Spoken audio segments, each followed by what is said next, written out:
So, you've spent months, maybe even years, getting your English skills just right. You know the vocab, you've got the grammar down pat, but what about the actual test day? That's a whole different beast, isn't it? Well, in this explainer, we're going to tear it apart piece by piece and turn that testing anxiety into total confidence. All right, let's get right to it. Here's the million-dollar question. Why is it that so many students who've done all the work, I mean, they've crushed the practice tests, suddenly just freeze? You know, the moment they sit down in that exam hall, it's a super common fear, and look, it's a totally valid one. And here's the thing. The answer is probably not what you think. It's not your English. Seriously, you haven't suddenly forgotten everything you've ever learned. No, the real culprit here is something else entirely. It all comes down to one word: confusion. That's it. The panic, it kicks in when you don't know what's coming next. You don't know the rules, you're unsure about the timing, you have no idea what the flow of the day is supposed to feel like. And that uncertainty, that's what fuels the stress and leads to those silly preventable mistakes. Okay, let's really dig into this because what I'm about to tell you is probably the single most important mindset shift you can make. We need to stop thinking of the IELTS test as some big, scary, unpredictable surprise. Instead, we're going to start seeing it for what it actually is. You ready? The IELTS is a system. That's it. Think of it like a machine or a recipe. It's one of the most standardized tests on the entire planet. Seriously, nothing that happens on test day is random. They're not trying to trick you. It follows the exact same rigid, predictable procedure every single time, no matter where you are in the world. And this really shows you the two paths you can take. On one side, you have students who don't know the system. What happens to them? They rush, they freeze up, they make these dumb mistakes that have absolutely nothing to do with how good their English is. But then you've got the students who know the flow. And them, they're calm. They're saving their mental energy for the actual questions. And they perform at their absolute peak. So, you and me, we're going to make sure you're one of those calm, prepared students.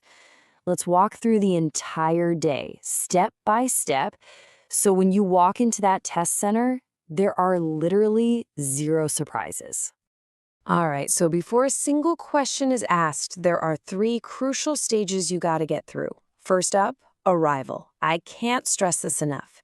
You have to be early, and you absolutely must bring the exact same valid passport you used to register. I'm talking the physical document. No photocopies, no other IDs, no excuses.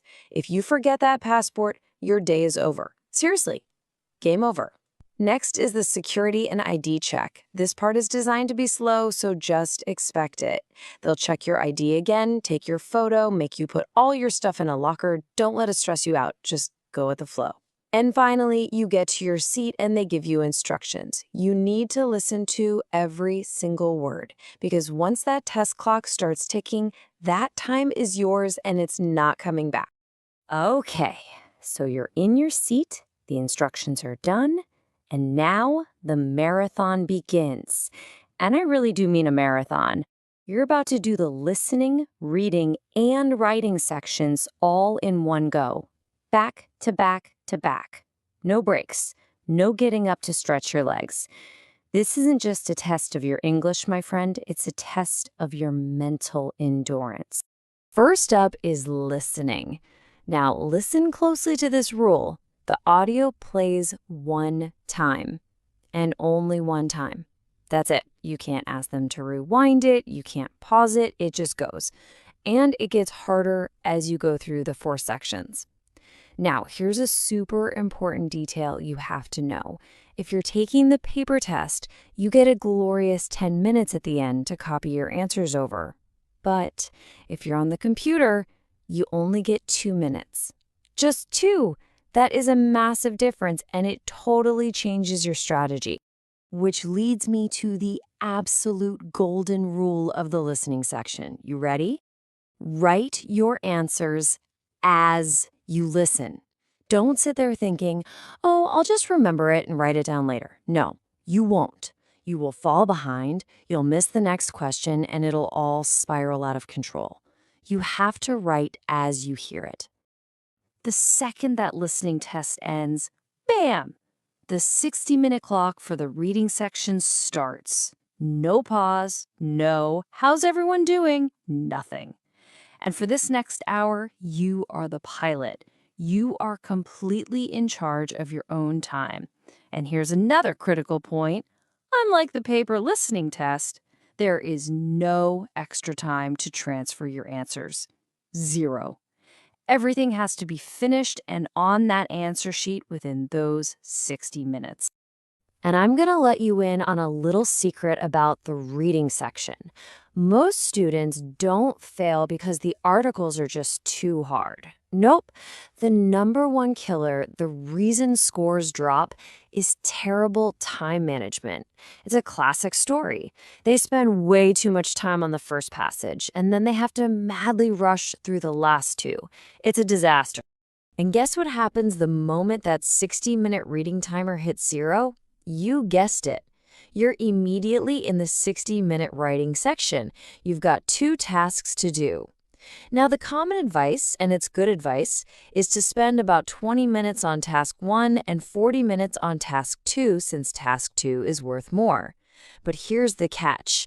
The test proctor isn't going to tap you on the shoulder and say, hey, time to move on. You could spend 50 minutes on task 1 if you wanted to. Managing that clock is 100% on you. Phew, okay, so that's the big 3-part marathon of listening, reading, and writing. Now, let's switch gears and talk about the part of the test that can feel the most personal, and honestly, the most intimidating for a lot of people, the speaking test. First, let's just get the practical stuff out of the way. When does this happen? Well, it could be on the same day as the main test, or it could be up to a week before or after, so make sure you check your schedule. It's always going to be you and a certified examiner sitting face to face, just having a conversation. And yes, it's recorded, but don't let that freak you out. It's not there to catch you out. It's for quality control, to make sure every test is fair. And just like the rest of the IELTS, the structure here is totally predictable. It's always 3 parts. Part 1 is just a little warm-up, some get-to-know-you questions, easy stuff. Then, in Part 2, they'll hand you a card with a topic, and you get 1 minute to think before you talk for a bit. And finally, Part 3 is where you have a deeper conversation about the topic from Part 2. See? No surprises. Knowing that flow means you can always anticipate what's coming next. Okay, so now you know the system, you know the flow. Let's talk about the pitfalls. These are the common traps that students fall into, the things that derail them. These are the mistakes we are going to make sure you avoid. So here's the hit list of what not to do. Number 1, forgetting your passport. That's an instant game over. Number 2, freaking out during the listening test because you missed one answer and letting it ruin the whole section. Number 3, that classic mistake of spending way too long on the first reading passage. 4, getting bogged down in writing task 1 and not leaving enough time for the more important task 2. And finally, number 5, trying to sound like some kind of academic textbook in the speaking test instead of just being a normal human having a conversation. Are you seeing the pattern here? Look at that list again. Is any of that about vocabulary? Is it about grammar? No! Every single one of those mistakes is a process problem. It's a failure to understand and follow the system that we've just talked about. And that brings us to the final piece of the puzzle. This might be the most powerful idea of all. It's all about your mindset. How you mentally walk into that test center is going to make or break your performance. Look, you really have a choice on test day. You can choose to be the emotional examinee. This person is worried, they're stressed about being judged, they agonize over every tiny mistake. Or you can choose to be the scheduled performer. This person knows the schedule. They know the rules. They know what their job is for the next 3 hours. They're not there to be judged. They are there to perform, to execute a plan they've already practiced. And that, right there, is the ultimate takeaway. The second you truly understand the system of the test day, I promise you, half of your anxiety will just evaporate.